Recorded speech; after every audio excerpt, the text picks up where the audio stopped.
Welcome to Prison Professors. My name is Michael Santos, and today we are continuing our series on pathways to preparing for success. We get to hear from an entrepreneur who started really in a family business when he was a child, took it over under kind of difficult circumstances in his young 20s, and has grown it significantly since then. And I think that what we're going to find is he followed that same series of lessons that we try to teach through our course, Preparing for Success After Prison. His name is Joey. And Joey, tell us where you're communicating with us from today. I'm communicating with you from Danville, California. And could you let our audience know about the industry that you're in? I'm in the concrete and asphalt recycling business. So, what does that mean to somebody who doesn't know anything about concrete and asphalt recycling? Help us Um, understand a little bit about that industry.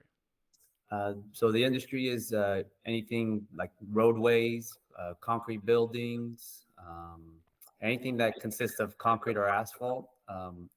Whenever somebody wants to demolish it or excavate it out or extract it from the roads or from your driveway, they'll go ahead and dispose of it at our facility, and we'll take that material and we'll go ahead and grind it up and make little small rocks out of it.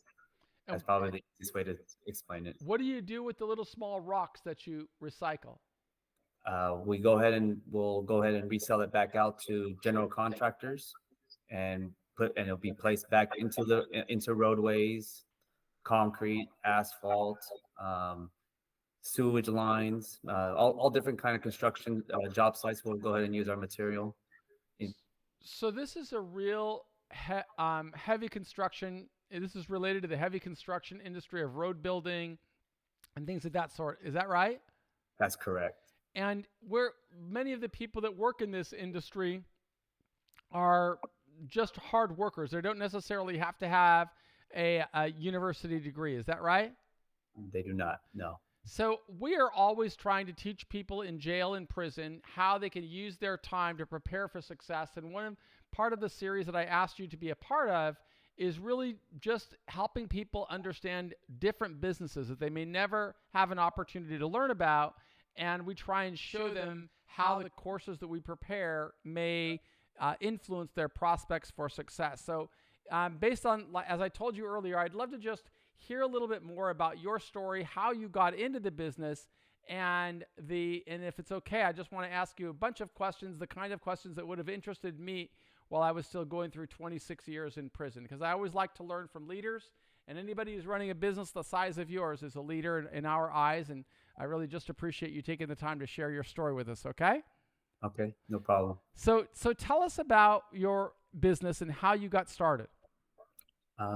So the way that I got started is, like you said before, it's a family-run business. When my father had started it with a partner back in the early '80s, and I was just, maybe probably about 5 years old when I first was out there with my father. So the way that I got started is that my father just I'm his only son, so he brought me with him, made me learn the hard life lessons of working hard and going into dirt, shoveling aggregate, just learning the ropes of a hard of being a laborer, and then from there I just started learning more and more more and more positions. So how did your dad get started in this industry? Did he have some training in asphalt recycling? He didn't. He was actually born in the Philippines. He's a Filipino immigrant. He came over. He was a very he had a very hard life at an early age. He had an opportunity to come to the United States. He worked very hard. His first job was being a dishwasher, and he found a way of how to pay for an education, and he actually graduated from a college in San Francisco and was an accountant. And um, his first job coming out of school was with a ship service cleaning company. and he became the controller of that company. And eventually, the owner of that company gave my dad a shot and said he had another business that he was trying out, and it wasn't working out. Would you like to have an opportunity? And as an immigrant, that actually sparked a light in his head and said, hey, you know what? I'm going to take this risk and I'm going to try it out. And that's how we fell into a recycling business. So, Um, so when you start a recycling business like this, I imagine it takes a lot of capital equipment. Could you describe for us the like the assets that are necessary to get into that kind of business? sure. Well, you definitely need rock crushers. You need screen. What is a rock crusher? Um, How would you describe it? the easiest way is a big hammer, and it's just pulverizing rocks. So So does it have like something like a big bin that you drop the heavy big pieces of rock in, and then the machine inside grinds it and just makes it into pounding on it. smaller pieces? Absolutely. What is a rock? What is it called? A rock crusher? We call it a rock crusher. What does a Well, rock crusher actually, it's cost? actually called a jaw crusher. A So if you jaw can crusher. imagine your mouth and you're putting some food in your mouth. It's your jaw that's Uh huh. crushing it. So that's kind of the term that they use. So if somebody's trying to get into this space, an entry level space, could you give us an idea of what an entry level jaw crusher, rock crusher would cost? You can find some used crushers out there. I mean, probably it's going to need some work, but you're looking at about 250,000. Two hundred fifty Wow. thousand. So this is a Yeah. big piece of equipment. How could you help somebody who's in a prison that might not even know how to conceptualize what this is? How big is that?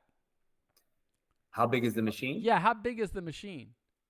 You're looking about nowadays they have really they they have they have these machines that are really how can I say Like the size of a dump truck or bigger than a dump truck? bigger than a dump truck. We're looking like the size of a semi.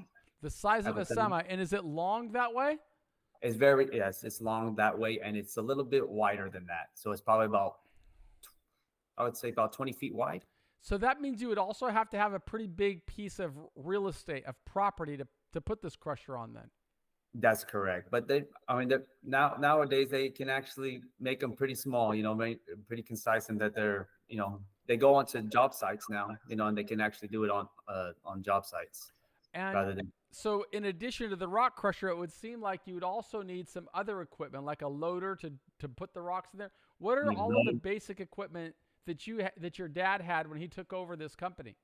So a loader, excavator, dozer, water trucks, um, little bobcats, and the rock crusher, So and the so plant. several it sounds to me like more than $1 million worth of heavy equipment. Easy, yes. Easy. And Yeah. and then how does the economics of the business work? And the reason I'm asking you these questions, Joey, is because in our course, we try to show people practical ways or practical reasons why they need to learn how to use verbal communication skills, writing skills, math skills, critical thinking, and really a self-directed work ethic. And if they can do that, they can find a way to build a business, even if their Sure. felony background makes them unemployable. They could do like what your dad did, just be a hard worker, find his way. He went to become an accountant, but Yeah. some kind of way he persuaded somebody to believe in him, and that person apparently had already invested several hundred thousand or maybe $1 million worth of equipment, and he wanted it. Did he want to get out of it, and he was just looking for somebody to take it over? It was actually going bankrupt, and he had a close relationship with my father, and my father was his controller of his other company, and he gave him a shot. So You know, that he said, means that your dad had an opportunity to step in, save the company from bankruptcy, and your dad through the process of work he could pay it off. Was it something "That's like that? correct." Yeah, yeah. His part of his ownership. Yes, Oh, so he stayed on with the guy stayed on as a partner. yes. He stayed on as a partner I until see. until my father passed away. And how did your father's What, like, do you remember do you have any idea of the amount of revenues the company was doing when your dad took it over? When he took it over, when he first started, I would say maybe $100,000, if that. So that's You know. so for those of you who are working through this course in prison, you can see that this is a company that's only generating, based on that estimate, it's only an estimate, about Hmm. $8,000 a month in total revenues. Yeah. And that's roughly 8 times 12, 96, maybe $8,200 a month. And that's $100,000 of revenues. And out of that, he would have had to have done a lot with that money. He'd have to service the debt. He'd have to pay off all the loans, I imagine, on the equipment, and you'd have to pay the people to work there. How many people were working there when your dad first started? I think maybe there was maybe five. Yeah, So it was very five small. people also had to earn a living. So it sounds like every month is a cash flow problem. Yes, it's very small, and they had to be creative and try to get and try to make it work. And that's We why they know. brought young Joey on there for some cheap labor. There you go. Just like I had to do with my dad. Yeah, So you remember, go there, you work for $5 a Saturday, and you better im- like it. im- yeah, immigrant parents, they teach you at an early age, to work hard. So Yeah, that's the immigrant work ethic that leads to success for so many people. And the people in our community, of course, really need to learn from leaders like you.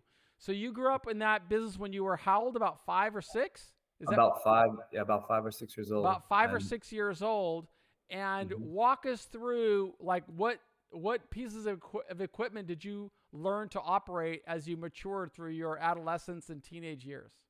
I learned right away how to drive a water truck, a bobcat, um, loaders, excavators, dozers, um, 10-wheelers, like end dumps, 10-wheelers, just all kinds of construction trucks. And is that And is that the first thing that you did, is learn the hands-on how to do the work? I learned at an early age how to crush rock. Yes. And so after learning how to crush rock, I know that you continue to develop your mind, not only your work ethic with your hands, but you developed your mind as well. What kind of student were you while you were simultaneously working in your dad's company? I think I was just a mediocre, student. I was a lot of my time. My father had a lot of health issues. I mean, as I was going to high school and going into college, um, he actually um, he actually had several strokes, and so I was really trying to get my work done as fast as I could and get out there and just try to help out my father. But my father wouldn't allow me to quit school. He said, when you finish graduating, it's payback time. And so that's kind of how we structured myself. So you were a mediocre student in high school, and then tell us, did you have an aspirations yourself of going to college?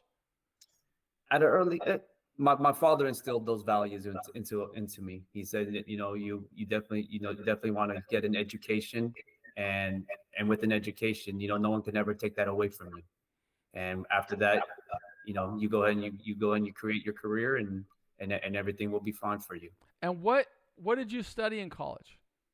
I studied business. So so when you left college, you went to college right after high school? I went to college right after high school. Yes. And when you finished college, or as you started to grow older, tell us how your career changed from simply crushing rocks to becoming more of a leader of the business.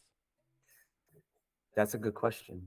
I was only I was only in the operations end of things when my father passed away. So it was a very is a very hard time for myself at 23. I just got out of school maybe 6 months prior to that. I had to pick up the pieces for my family. Like I said, my mom. I have a mom, and I have a few siblings that I wanted to man up. I actually had to grow up really fast, and I started learning. And my father was the businessman. He was the office guy, and those were all new things for me to understand. And but through some help with through some help that I had with the company, with people in the company, I was able to get through that. So at 23 years old, you move into this company. How many people were working there at that time? The company had already been in business for about 16 or 17 years, it sounds like, if it started when you were five. I would say there was only 8 of us still. So, It's very small family run business. and your father, he ran the business end, and the other seven people worked in operations and Operate. clerical work and so on. Is that right?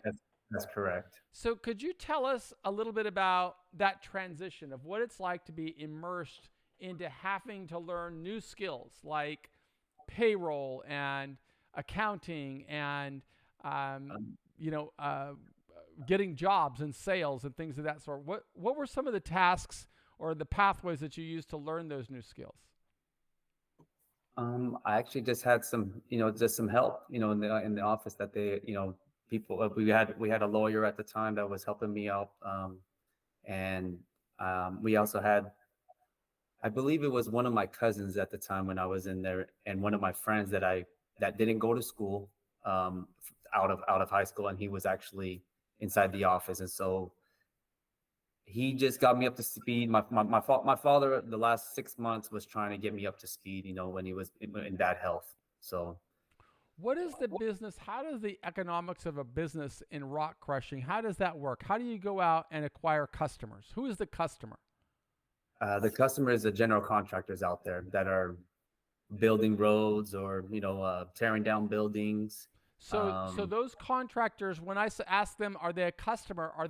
Is a customer somebody who says, we have a lot of rock, we want you to crush it? Or is a customer says, no, we want to buy crushed rock for new construction projects? Or is it both? It could be both. Yeah, it could be both. It could be one or the other or both. So when they tear down something, they actually always want to build it back up. So they come hand in hand. And how do you grow a business like that? Like when you started the business, are you free to talk about, are you willing to help people in prison kind of understand the trajectory of revenue growth and the challenges that they should face and what skills can help them in that regard? And if you are, just walk us through roughly like what were the revenues when you started or when you took over that company? As in dollar amount Yeah, of dollar revenue, amount of total sales. it was about $2 million. So it had gone from when your dad first started it with Mhm. only about five people doing $100,000 annually. 17 years later, it grew by a multiple of 20 to up Mhm. to $2 million. And Yeah, and there were how many people working there when you took it over? Did you say about eight? eight, about 8 of us. Yes. So it sounds like the company had a pretty good growth spurt from that period of time. Did Yeah. did it grow in terms of having to buy new capital equipment or new land, or did you stay in the same location?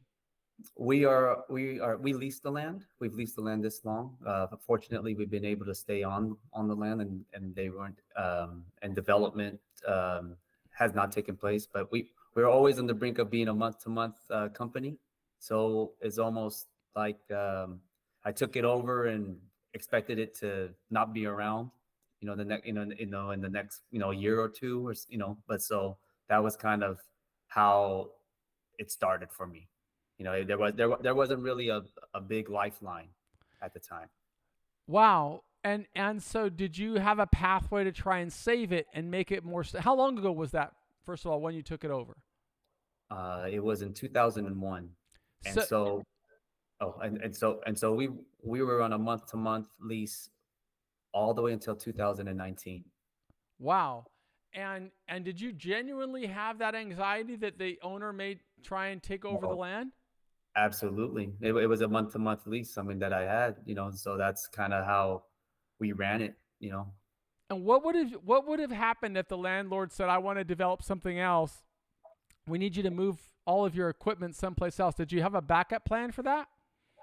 I was always trying to have a backup plan, yes, and um, fortunately, we never had to get to that at this point, but there is a very big cleanup that goes along with recycling. We have over about a 500,000 tons of material that we would have to crush and clean up and also sell before we would even be able to get out of that site. How long would that take? Years. It took Well, years. so that month to month lease is really That, there is also some pain for the landlord as well. He can't just get you out easily. no, well, he can get us out easily, but the thing is that there's a lot of liability on our end that that we left over there that they would, that they would probably go after me or anything like that, if that was the case. But fortunately, we're still crushing, and and we're able to, hopefully get it cleaned out by the time we're supposed to be leaving the site. So you start in the company with 8 people and $2 million in revenues and somewhat of an uncertainty with regard to your long-term viability. Where does the company stand at now with As in, with revenues and employees? we generate over $10 million in revenue, So you've and taken it 5 times bigger than when you started. yes, And how many more jobs have you created? we have about 20 employees now. So help people in prison understand the pathway that you took to grow. I mean, you not only had to learn the business, but it sounds like you also had to execute it extremely well to make it 5 times bigger today than when you started. Would you walk Yeah. us through some of the steps that you took? Well, as a young kid, taking over the business, my dad actually set the foundation for myself, and so he created products. He created the the the way of the business of how it's being dealt. And so when I got on board, I actually knew a lot about operations, and I knew that if I can get more machines, I knew that I can create more kinds of material that can be sold outside of our just making more materials, making more products that are more attractable to the market, and just learning from at an early age as well, going to job sites, going to visit customers, seeing what they were interested in, seeing how recycled material could actually um, be a substitute for virgin aggregate, because this is a recycled product, and we're um, trying to influence general contractors to use recycled material rather than virgin aggregate. And what is And the so, difference in pricing if I were to buy virgin aggregate versus recycled aggregate? Could you tell me the difference in price? great question. You're looking almost triple triple the price. So contractors would definitely save a lot more money using recycled products, for their job site, as long as there's a lot of recyclers out there. But if you do it the correct way, you can definitely substitute it for virgin aggregate.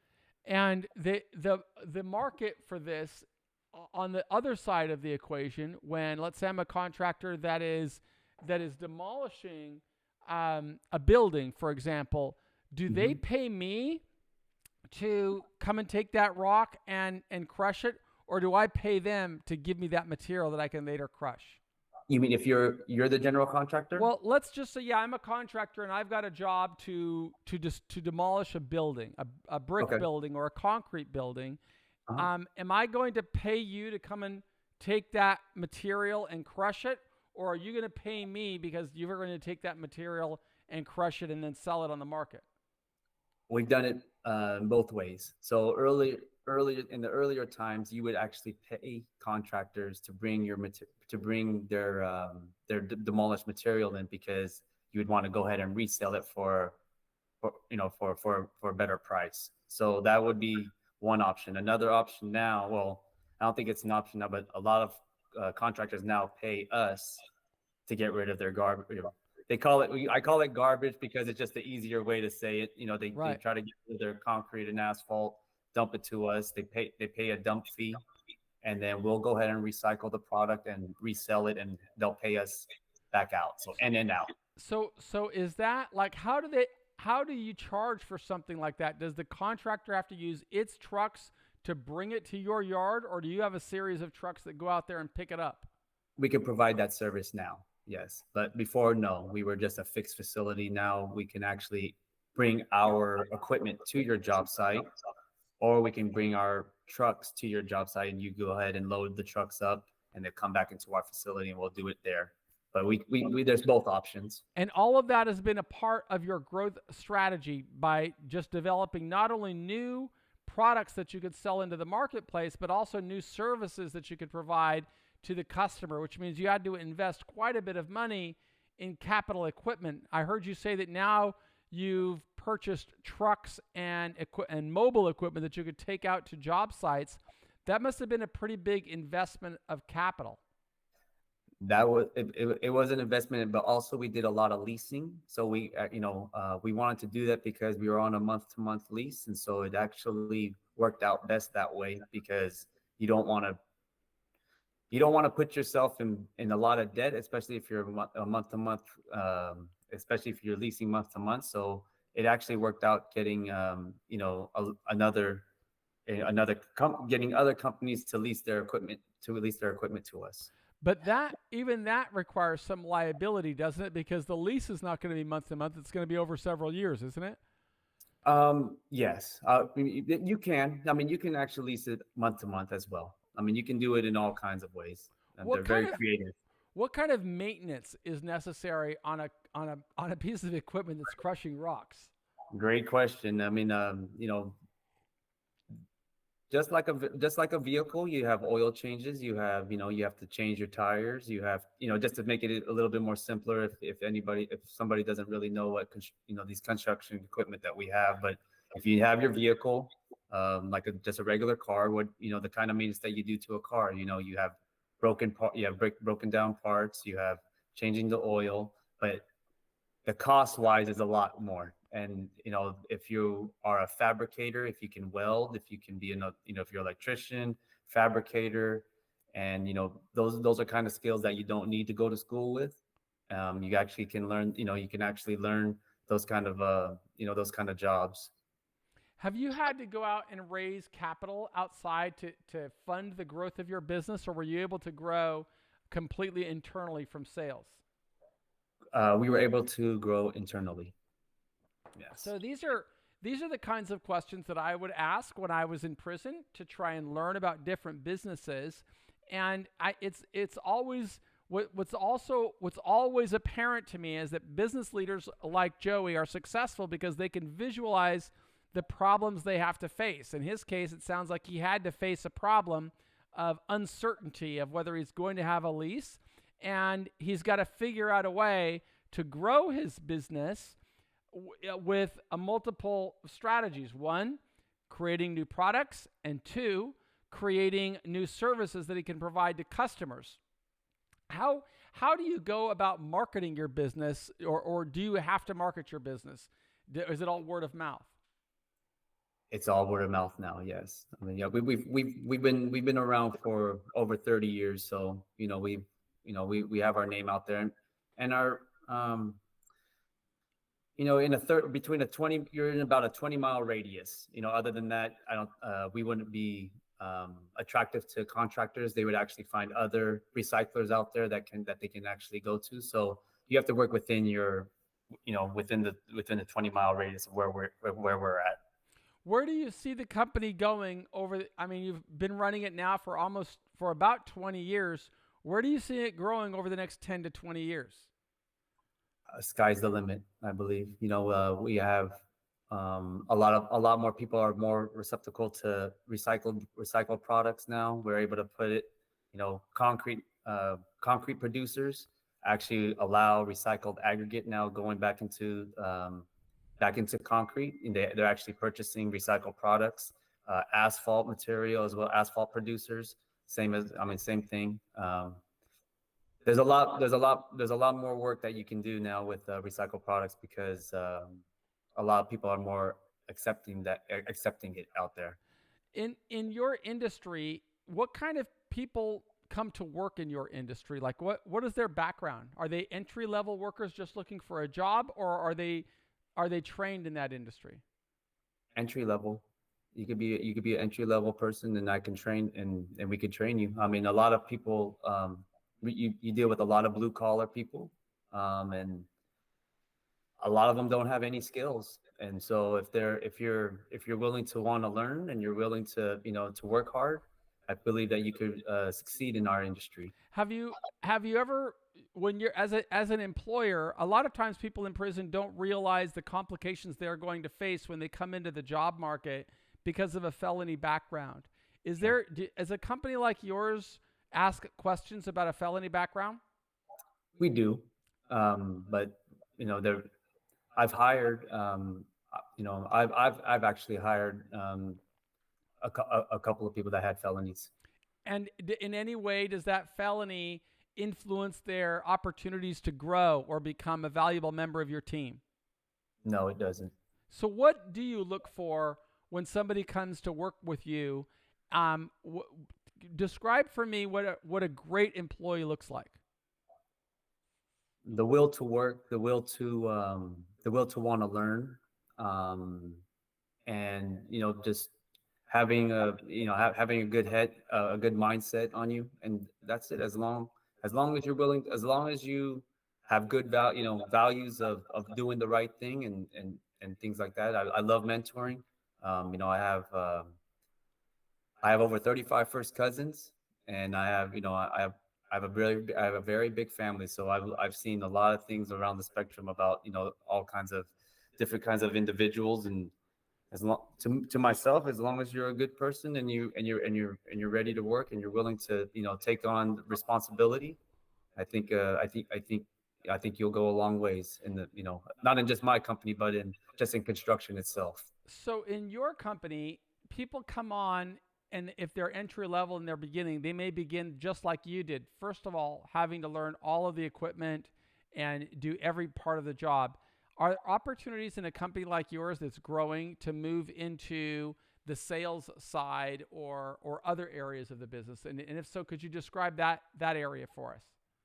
Absolutely. I mean, our we definitely will put you in entry level. Everybody that works in my family's company is we all started from the bottom. And so we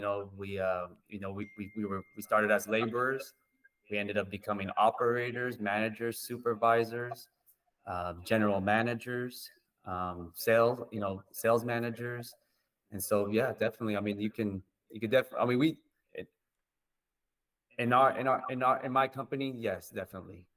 And so as you move on, or as you transitioned into from the son of a founder into becoming the leader of the company, how did that change your life? Like, besides running the business, did you engage in, did other business opportunities open for you? Absolutely. Could A you lot tell of us about some of the other ventures that you've gone into besides running a successful rock crushing business? well, you can we have a trucking company, a concrete company. Oh, so Um, so tell us about these. And did you launch these businesses yourself?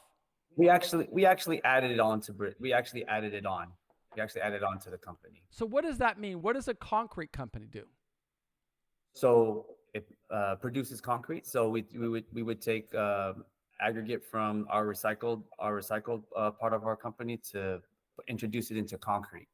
And so So if you the you very have those trucks that have that spinning cylinder thing on the back? the mixers, Yeah. yes. I don't Yeah, know what they are.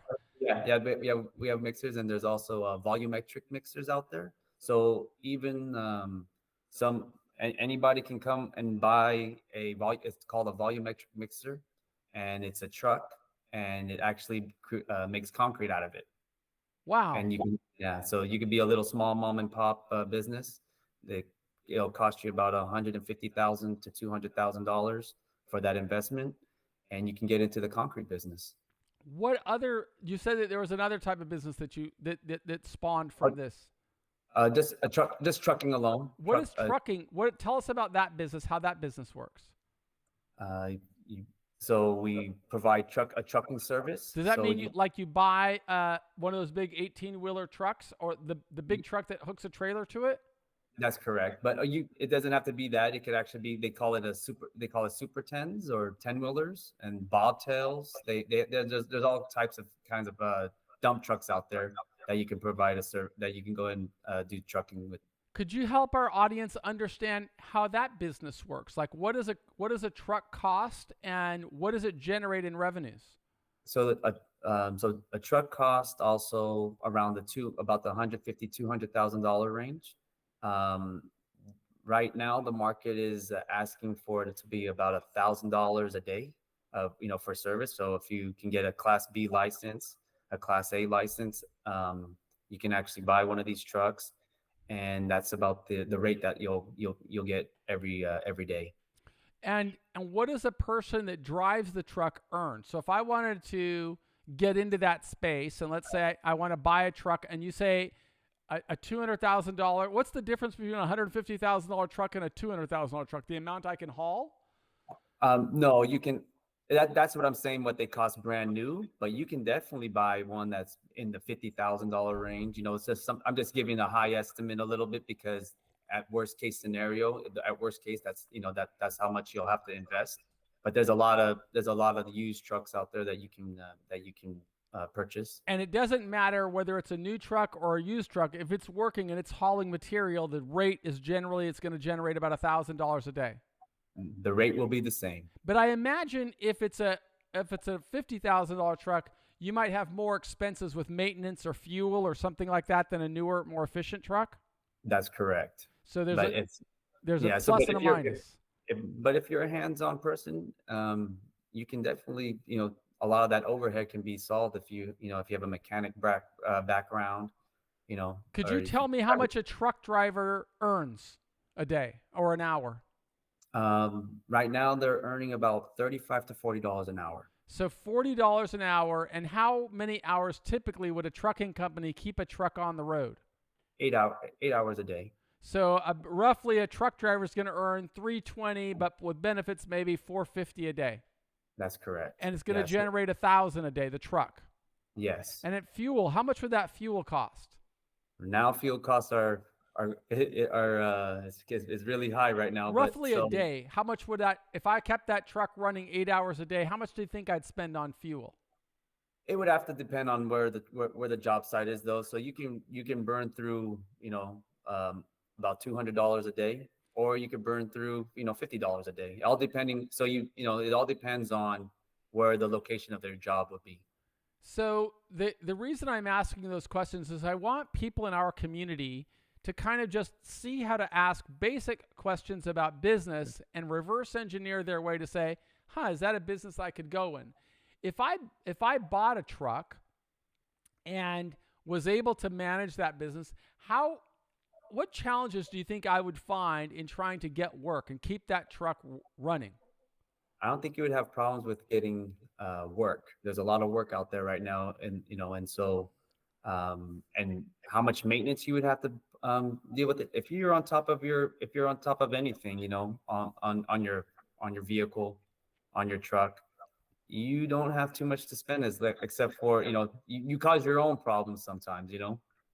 Yeah, so that's really an interesting value proposition for somebody who wants to start a business on their own.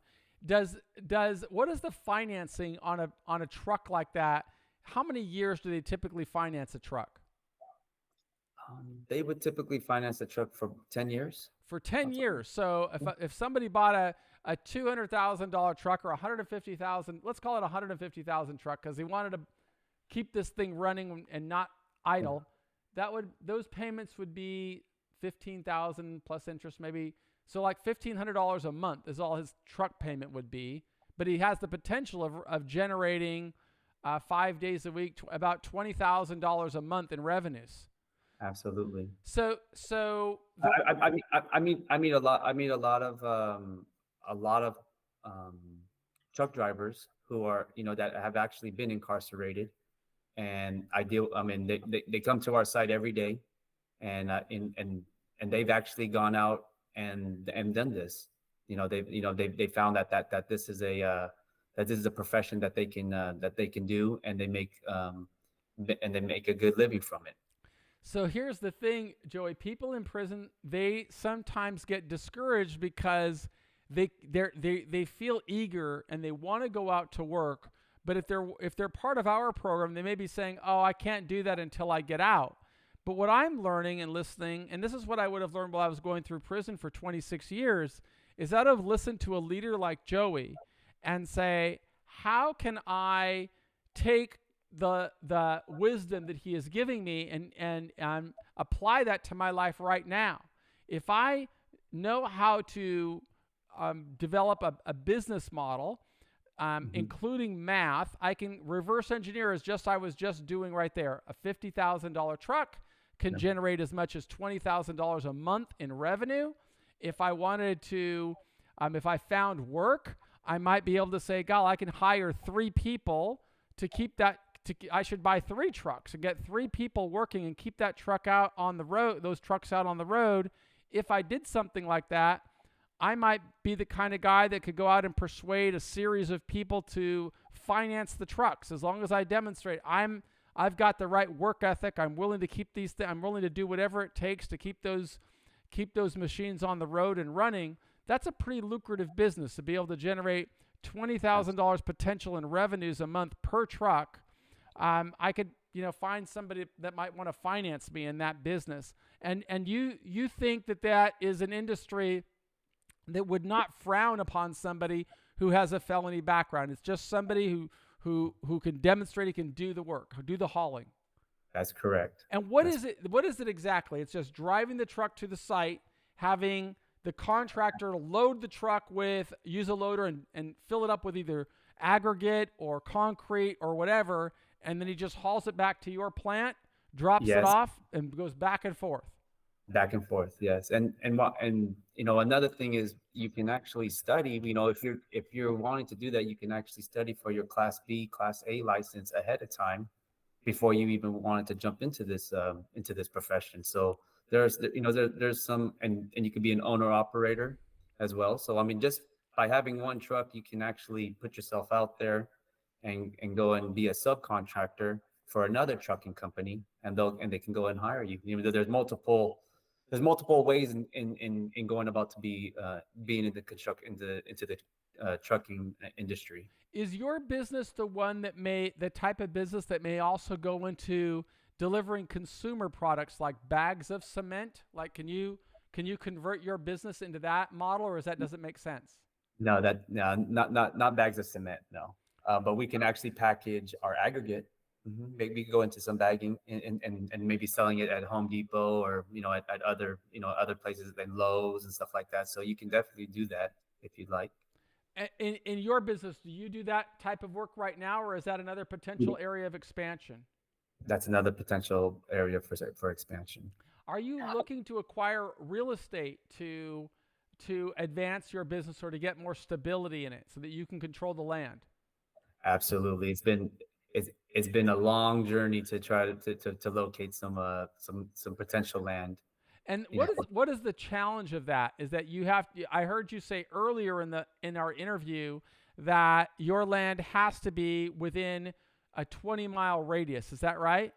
that's correct. So Just in our own, just knowing the industry that I'm in, your market. in my market. And if Yes, you're in a major metropolitan area, that 20-mile radius can be very expensive land. that's correct. It's very expensive, And and so how many acres do you need? you can try for about 3 acres, to start, for to be, gosh, I hate to say the word small, but you can do a lot. You can do a lot of stuff with 3 acres, but in the kind of business that I'm in, or the what we have, we're looking to at least 10 plus acres.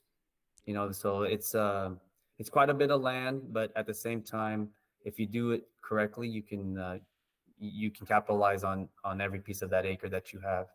With that much land, the question becomes: is there any? I mean, I imagine there's a lot of pollution in that industry. Do you have industry standards or limitations on emissions or things of that sort? Or could you describe that for us? There's definitely emissions regulations with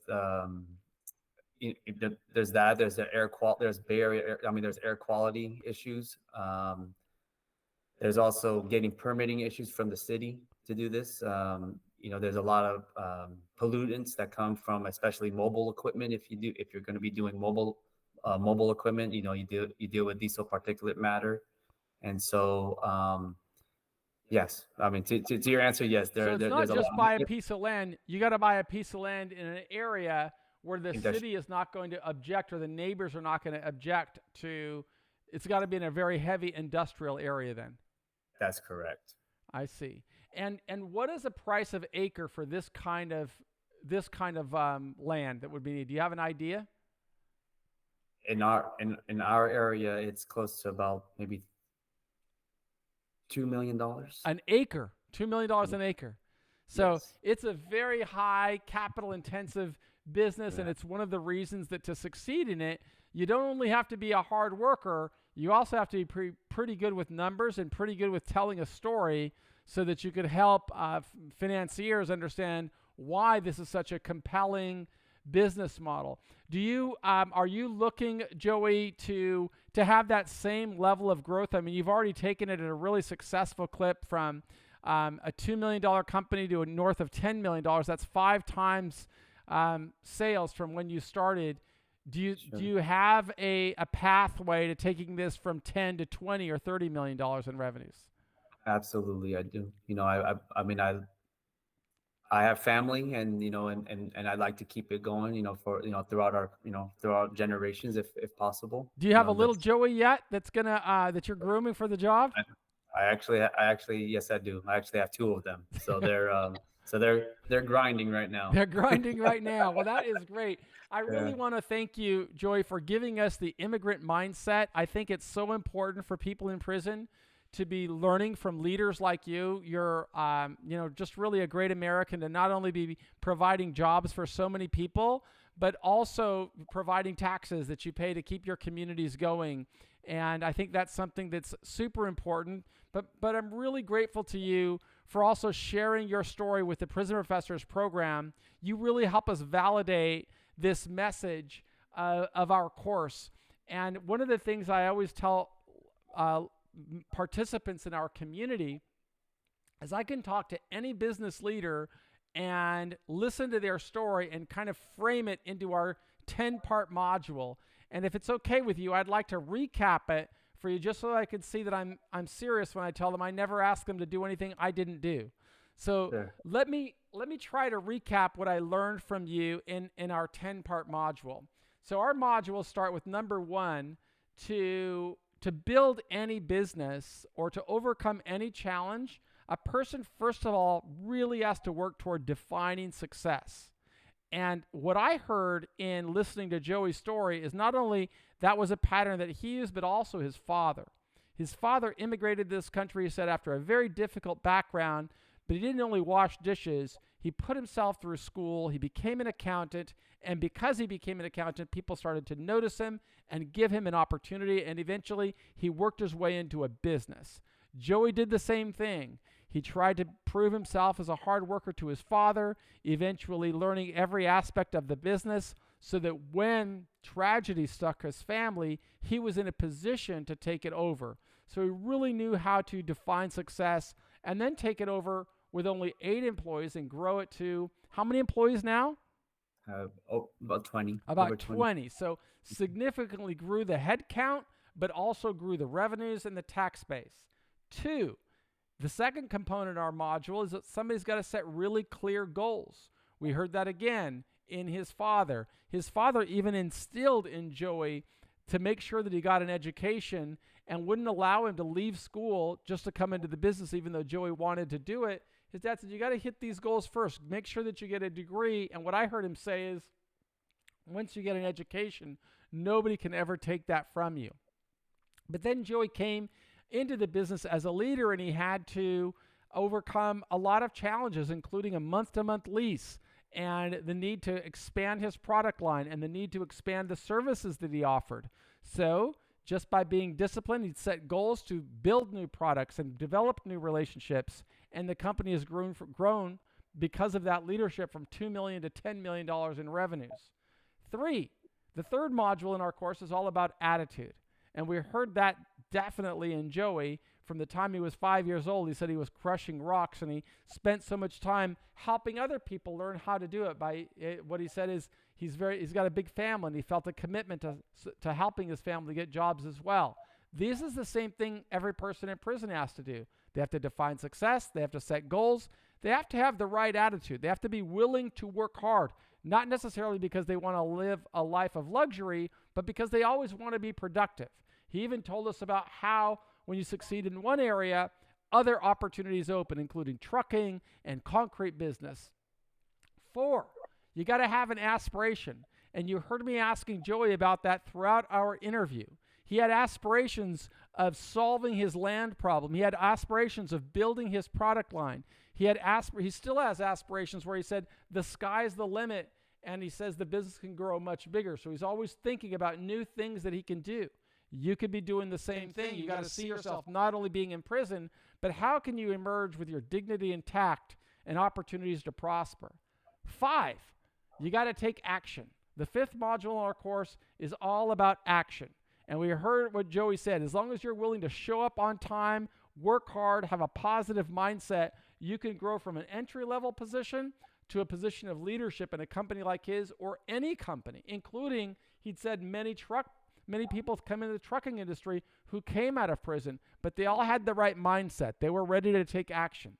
6, you got to hold yourself accountable. Joey knows how to define success, and he understood every day, he said, for many years that I've got to deliver because I've got real responsibilities. This landlord has a month-to-month lease. He eventually got it switched to a longer-term lease. Is that right, Joey? That's correct. But it took him until 2019. So he never stops in holding himself accountable to solve problems that might present an existential threat to the business. 7, you've got to make sure that your head is always in the game. You've got to be aware of opportunities. And that was one of the things you heard me ask Joey about. How did you grow? He said he went out into the marketplace. Now, after 30 years, it's all word of mouth. People know about him, so those kinds of things work together. He goes out to contractors and tells them why recycled aggregate can save them significant amounts of money by giving them selling it at 3 times more expensive to buy virgin material than recycled material. So learn how he's communicating that message to the marketplace, and then the marketplace is responding by rewarding him with more business. So you got to keep your head in the game all the time.